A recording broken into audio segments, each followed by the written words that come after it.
Dr. Rose Mince, and it is my distinct pleasure to be with Dr. James Ball, the retiring president at Carroll Community College. He's going to share some of his stories and the history of Carroll Community College and his impact on the college. So, Dr. Ball, the college opened in 1993, and you have been here since 1999. Tell us about what the early days of the college were like and what was happening in Carroll County. I will do that, but first I want to say it's a pleasure being here with the new president of Carroll Community College for us.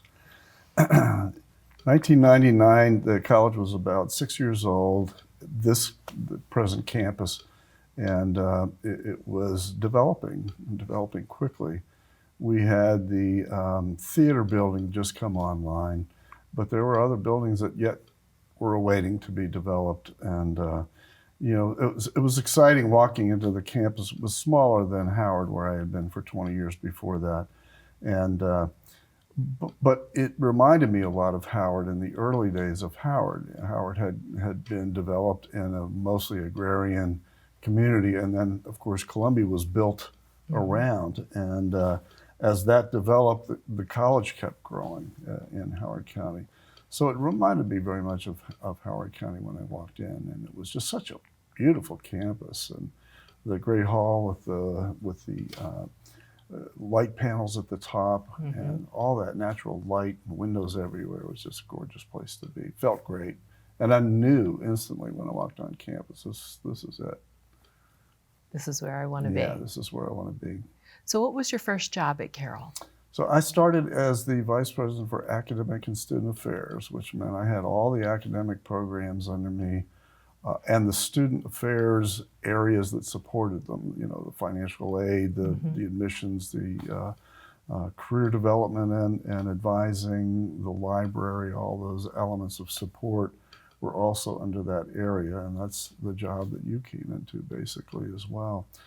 And what I liked about that model, in many colleges, the academic affairs and student affairs were separate units.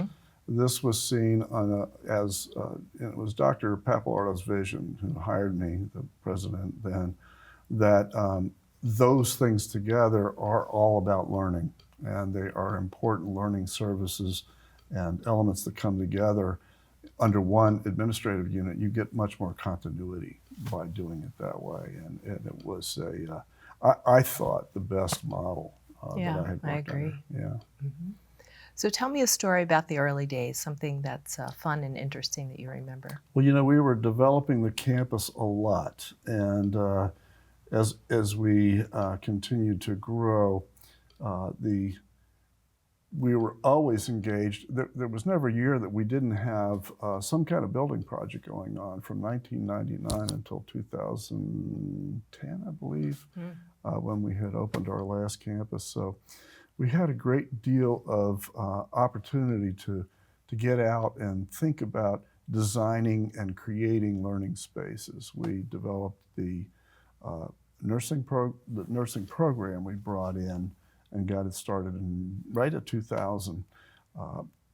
We needed a building for that, so we started a building project. And I remember going to other campuses with Nancy Perry, and we looked at all the possible configurations for how do you build a nursing building. We took the best from what we had found and brought back and put it into our nursing program design.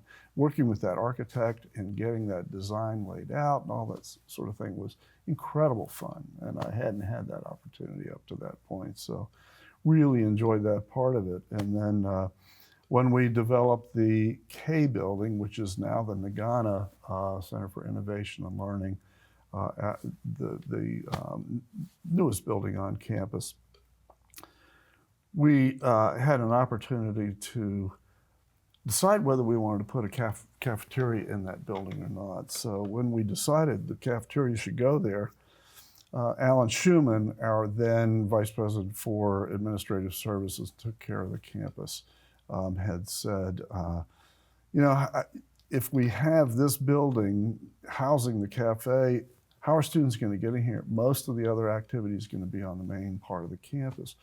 And I said, don't worry about that. I'm going to put our English and our math and then some of the science into that building. All English and math will bring many students into that building. And so when we ultimately opened that building, we didn't have room in the cafeteria for all the students It there worked to well. eat. Worked really well. And students love that facility, still do, and hang out in that cafe all the time. So those are some of the early memories that really stick out in my memory as fun and interesting and challenging to create those learning spaces that were so important.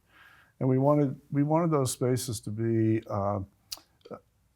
in fidelity with the other design on the campus. We wanted a lot of light in those buildings. We wanted a lot of places for students to gather and sit and work together outside of class. And if that's pretty much a hallmark of our campus, is all that openness, all that light, all that student space. And it continues, I think, to serve students really well. Yeah, it really is a beautiful campus. Yeah.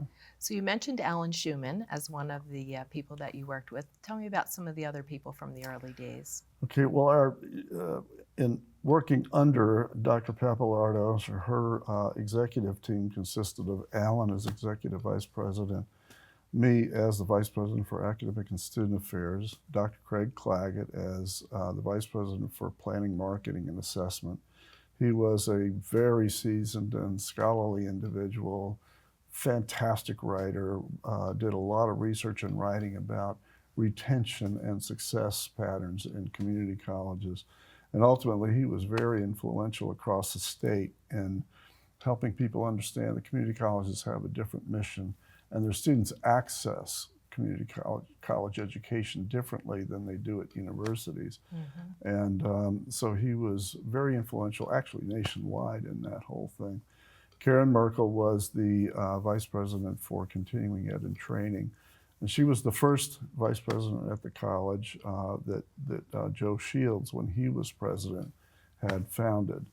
When I came in 99, I actually worked for 6 months under Joe Shields as president. But it was Dr. Pappalardo who hired me in anticipation of, she had already been hired as the next president. And so I got to work with a very experienced and wonderful executive team, and a wonderful executive in Faye Pappalardo. She was dynamic. She was people-centered. You didn't want to, tick her off. You were careful with Faye because she would let you know when she wasn't happy. But she was an amazing individual and understood the educational needs of students so well. She had been a lifelong educator, and was an absolute joy to work with. So part of your title also was Dean of the Faculty. Yeah. Tell me what that entails and why that's important. Well, Dean of the Faculty was not in my title originally. It was added later because the faculty said, we don't want just an administrator, we want a dean of the faculty. We want somebody who really understands the faculty role, what they do. And it was a requirement that I had taught full-time and significantly through my career in terms of making it in as a vice president for academic and student affairs, and then dean of the faculty. So it was something that they felt was important recognition of them and their role as the mission of the community colleges around teaching and learning. Who does that? The faculty. Mm-hmm. And so it's an important role to recognize. They bring an important awareness of student needs, an important contribution to the college in terms of how that curriculum should be playing out. And they are experts in their field, and they deserve to be recognized as the experts that they are. Yeah, no doubt. Yeah. How do you think students have changed over your 25 years at the college? That's an interesting question. I think students are students. There's still the student who comes in raring to go. There's still the student who comes in convinced that they can't do it. There's the student who comes in and has been told, you're not a learner. There's a student who comes in and just can't take it seriously and kind of fizzles a little bit for a while. So the behaviors are very much the same. They're what they come in with in terms of tool sets and other kinds of things has really changed. And for example, the students coming in now are so much more electronically and digitally literate and able to operate in that environment.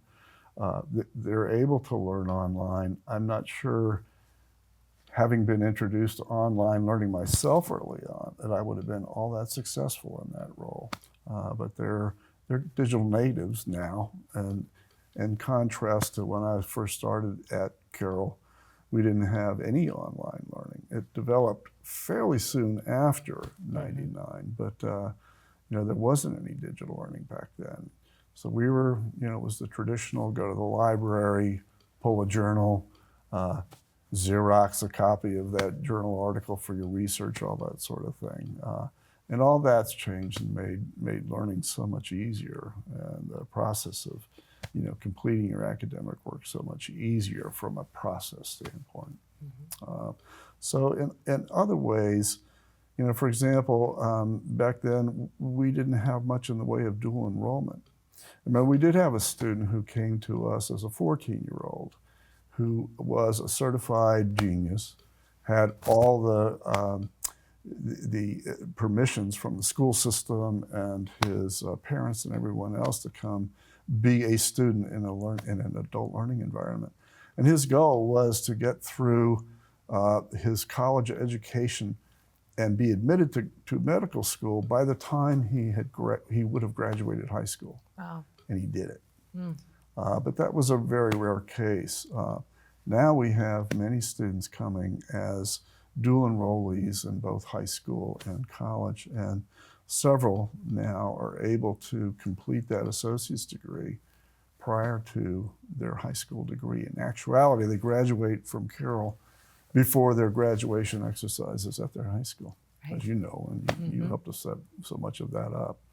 And it's a tremendous thing to watch now. So they're a little younger in some ways. And then we have that older student at the community college, that returning adult who comes back for cybersecurity or nursing or to be a paramedic or whatever. And that student has been out in the workforce for a while. They are changing careers or redirecting some of what they know into a new career. And it's a great opportunity. They're struggling with the workload. Maybe they're working, maybe they've got lots of family responsibilities at home, and they have to balance all that. So, we've changed over the years in how we serve those students. We've got such a wide variety of students that we have to serve, and so our support services have to be wraparound for that student and actually even their families at times. So speaking of learning, you've certainly been a lifelong learner yourself. Yep. So 15 years as vice president, and then the last 10 years as president of Carroll. Talk about some of the major accomplishments or things that you're really proud of. We've done a lot with the new programs that we've started. That was very fulfilling. When I came in as president, we were kind of at our zenith enrollment-wise. We are at our highest point of enrollment. We were at about 4,100 credit students and probably about 9,000 non-credit students. But the demographics in Carroll County were changing. The echo boom had been through the college, and so that demographic had sort of spent itself in terms of what was available to us to enroll, and now we're waiting on the echo boom's echo, their own echo. And so we were facing a period of enrollment decline naturally because that population in the county for the major attenders had declined. So what we did strategically was to look to a longer term focus. We looked at who are the demographics we can bring in and what do they need. So we expanded our programs for adult learners. And about the time that the last recession hit, we had a tremendous influx of adult learners who were coming back to get retooled, and we were ready for that. So I feel good about having been ready for that demographic shift and that shift in the needs of students and being responsive to what people in Carroll County are needing at any given time.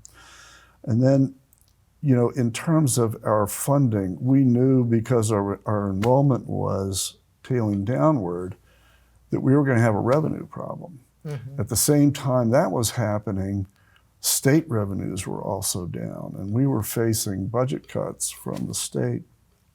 So we had to think really creatively about how do we, in a point at which your customer base is decreasing, how do you survive? Do you have to start laying people off? All that sort of thing. We never had to do that.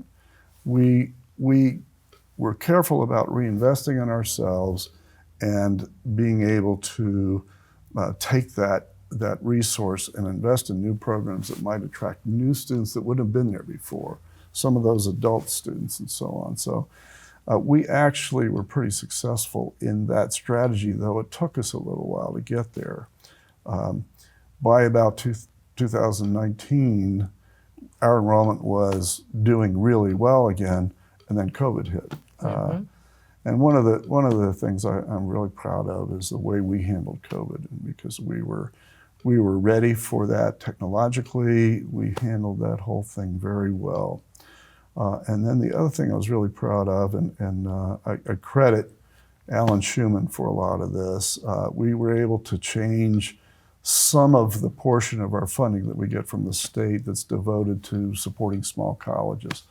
There was a provision in the community college funding that said small colleges, because they don't have the scale of the ability of concentration of scale that the larger schools have to cover a lot more space with their funds. We have to have the same computing, the same facilities, all the same infrastructure, but with much fewer student body. And so we were able to work with our delegation in the county to say, we need to correct the small college funding. There was a structure in that small college funding that favored the Western Maryland small colleges over us, and we said, we don't see why we're different than them. So we got Senator Reedy and Delegate Krebs to kind of support our legislative effort. And it took us 2 years to get that legislative bill passed to correct our funding. And it was one of the last bills that was passed in the last, at the last moment on the last day of sine die in the legislature when, and I thought it had already passed. 6 o'clock came, I thought I hadn't heard anything about our bill, and I thought, well, it's dead. But they went on, and pretty soon after that 6 o'clock time frame, this was in 2016, I started getting texts from Senator Reedy and Susan Krebs saying, we did it, it's in, you're in. And so we benefited 4 other small community colleges at the same time with that bill. And that's one thing that's helped us for such a long time, since 2016 in our funding. It's meant well more than over $1 million a year to increase our base funding. And at a time when enrollment's going down, that was really needed. So I feel very good about that. Yeah. Talk a little bit about athletics and what that's done for the college. Athletics is another one of those things that I didn't talk about. And the board was always really careful around saying, athletics is nice. We'd love to see athletics, but we don't want to take away from the academic program. And we're having to grow so much. We don't want to compete with creating what's needed academically. We don't want to see money filtered away from what we're doing to support students either. And we did, some of our staff did some wonderful research and found out, participation rates in Carroll County are among the highest in the state per capita for athletics. And we were losing what we knew to be about 100 students a year full-time to other institutions that had athletics around us, Howard, Frederick, Baltimore County. And so we went to the board and said, we think we can do this. We'll start small.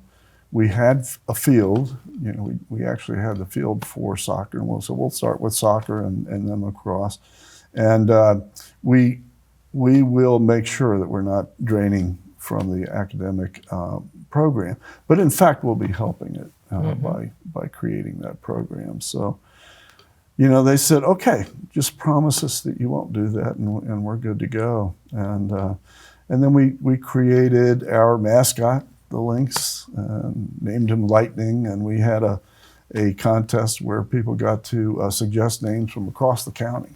And so we had, you know, I think 350 entries, and finally settled on the Lynx for it's a constellation and an animal. And the animal is known for its cunning and its bright eyes, and the constellation's part of a wisdom kind of allure.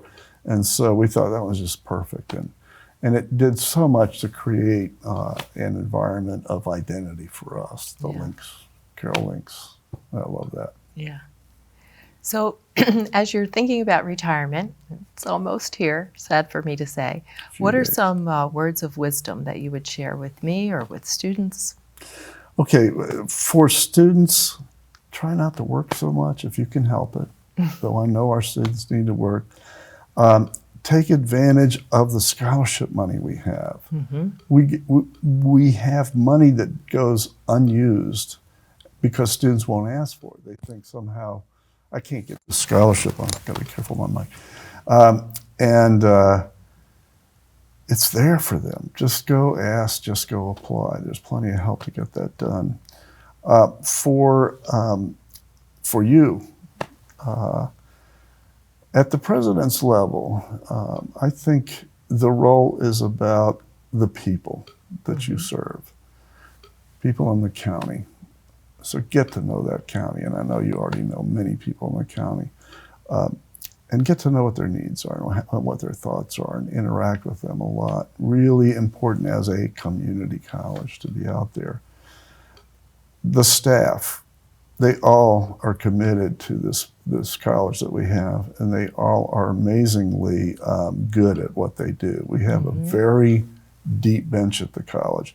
I was at a chamber board meeting the other day, and one of the folks on the board said, you are incredibly lucky to have the people that you have there, and you've set up such a great administration moving forward. This is great for the county. These are people with really deep skill sets, and so it was nice to be acknowledged that way, and they're talking about you, and then everybody at the institution is capable of leading from their level of in their sphere, and they do it by creating those social networks. So allow that to happen.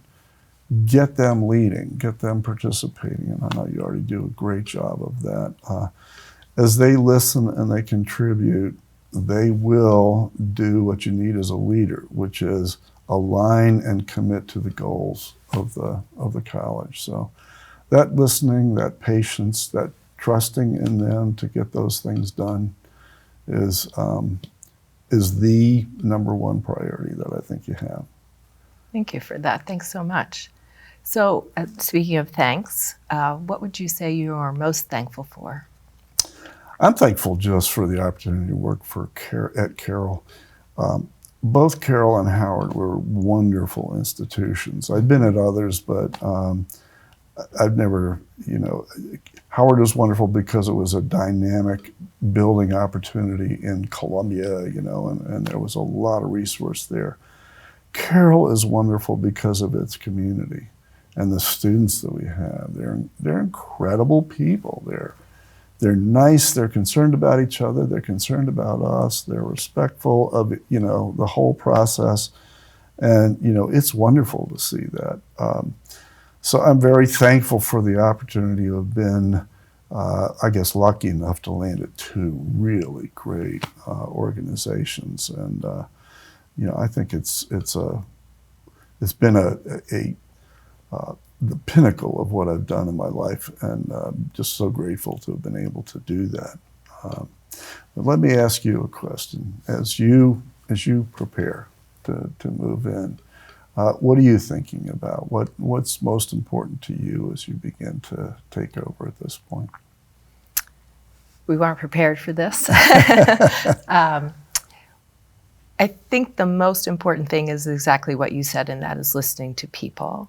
And so I know as I was preparing to interview and go before the committee and give my open forum and all of that, it was really important to me to listen to the people who work at the institution, because they are the future of where we're going. And so people were great about participating in that activity and not being at all shy about telling me about what they would like the college to look like in the future. And so for me, I think the number one thing is to incorporate that input and feedback along with, as you said, what the community needs, what students needs, and put all of that together in our next strategic plan. So the timing of your departure with us being in the last year of a 5-year strategic plan poises us to develop that new plan in this first year. And so that all works out really nicely. Yeah. Well, I know you're going to be really good at what you're going to be doing, and you will take the college far beyond where we are now. And You're very kind. I have great Thank confidence in your ability to do that. Well, learning from you has been really one of the greatest blessings of my career. So thank you for all of that. Dr. Ball has dedicated 25 years of his life to serving at Carroll Community College and the larger Carroll County. He is well known throughout the county as an advocate for not only education, but workforce development and serving the county well. So I know you join me in thanking him for all that he has done for us and wish him great joy in his retirement.